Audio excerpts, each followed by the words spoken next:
ఇక నిర్మల్ జిల్లాలో BJP MLC ఎన్నికల ప్రచారం నిర్వహించింది. ఎమ్మెల్సీ ఎన్నికల ప్రచారంలో ఎంపీలు, ఎమ్మెల్యేలు, ఎమ్మెల్సీ అభ్యర్థులు అంజురెడ్డి, కొమియా పాల్గొన్నారు. ప్రజలు, మేధావులు, పట్టభద్రులు బీజేపీ వైపు చూస్తున్నారని గ్రాడ్యుయేట్ ఎమ్మెల్సీ అభ్యర్థి అంజురెడ్డి అన్నారు.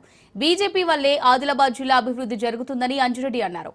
ఎమ్మెల్సీ ఎన్నికల్లో కాషాయ జెండా ఎగురవేస్తామని ధీమా వ్యక్తం చేస్తున్న బీజేపీ పట్టభద్రుల ఎమ్మెల్సీ అభ్యర్థి అంజురెడ్డితో మా ప్రతినిధి శ్రీనివాస్ ఫేస్ టు ఫేస్.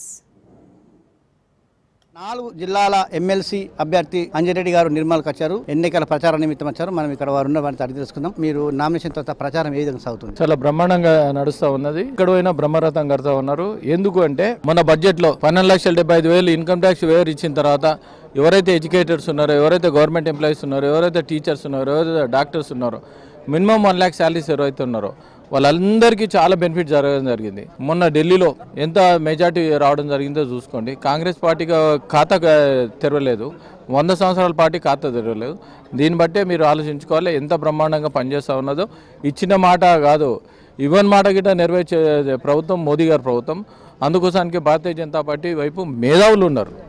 గత ప్రభుత్వం నిరుద్యోగులకు నిరుద్యోగ వృత్తి ఇస్తా అని చెప్పేసి ఈ ప్రభుత్వం కూడా అన్నది. కానీ ఇప్పటివరకు అలాంటి అమలు దిశ తెలియదు. మీరు ఎమ్మెల్సీ అయితే ఏం చేస్తాను?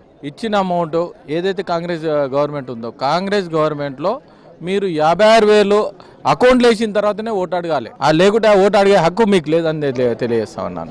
బీజేపీ పార్టీకి ఆక్సిజన్ ఇచ్చింది ఆదిలాబాద్ జిల్లా. ఎందుకంటే 4 ఎమ్మెల్యేలు, 1 ఎంపీ ఇచ్చింది. అలాంటి ఆదిలాబాద్ జిల్లాకు ఈ కేంద్ర ప్రభుత్వం ఎలాంటి బడ్జెట్ కేటాయించాలని అని ఆరోపిస్తుంది. దీనిపైన మీరు ఏమి?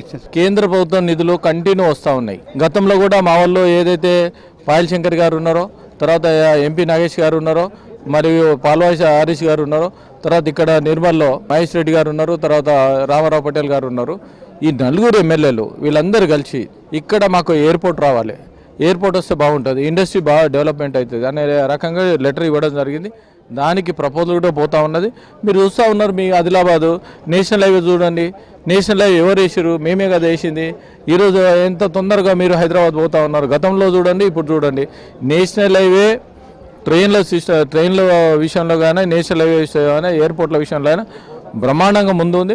తర్వాత యూనివర్సిటీ విషయంలో తీసుకుంటే, ఐఐటి విషయంలో తీసుకున్నా, ఎయిమ్స్ విషయంలో తీసుకున్నా మీరు చూడండి. గత ప్రభుత్వం నుంచి ఈ ప్రభుత్వంలో ఎన్ని ఎయిమ్స్ వచ్చినాయి, తర్వాత యూనివర్సిటీలు వచ్చినాయి. దాన్ని బట్టి ఆలోచించుకోవాలి. ఇక్కడ కాంగ్రెస్ ప్రభుత్వం అనేది వాళ్ళ మంత్రులందరూ కష్టపడుతున్నారు. మీరు గెలుపు ఏ విధంగా ధీమా వ్యక్తం చేస్తారు? మంత్రులు ఇప్పటిదాకా నిన్న కరీంనగర్ రావడం జరిగింది. వాళ్ళందరూ నవ్వుతురు. ఇచ్చిన హామీలను నెరవేర్చినామన్నారు.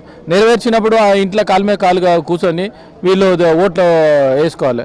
అరే యువతల విషయంలో తీసుకున్నా కానీ, లేడీస్ విషయంలో తీసుకుంటే ల్యాప్టాప్లు ఇచ్చిన అది ఎవరైతే అందుకున్నారో వాళ్ళు ఓట్లు మాకేదు కాంగ్రెస్కి వేయండి. ప్రజాస్వామ్యంలో ప్రభుత్వానికి బుద్ధి చెప్పాలంటే ప్రతిపక్షాన్ని గెలిపించినప్పుడే వాళ్ళ మెడలోంచి వాళ్ళు ఇచ్చిన హామీలు నెరవేర్చిన దాకా మీ ఎంబడి ఉండి మీ గొంతుకనై మీ గురించి నేను పోరాటం చేస్తానని తెలియజేస్తా ఉన్నాను.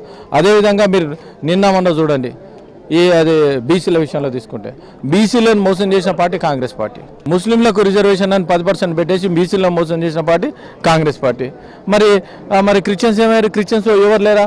సిక్కులు ఎవరు లేరా? జైన్లు ఎవరు లేరా? తర్వాత బుద్ధులు ఎవరు లేరా? మరి మతపరంగా రిజర్వేషన్ వీతులకు ఇవ్వాలి కదా. ఎక్కడిచ్చారు? బీసీలను పచ్చి మోసం చేస్తుందంటే కాంగ్రెస్ పార్టీ. ఏ ఒక్క హామీ కూడా నెరవేర్చలేదు. బీసీలకు రిజర్వేషన్ అన్ని రకాల మోసం చేసింది. కాబట్టి కాంగ్రెస్ పార్టీ ఖచ్చితంగా ఓడగొట్టి బీజేపీ పార్టీని గెలిపించాలని కోరుతున్నారు. కెమెరామెన్ శ్రీనివాస్, నిర్మల్ నుండి.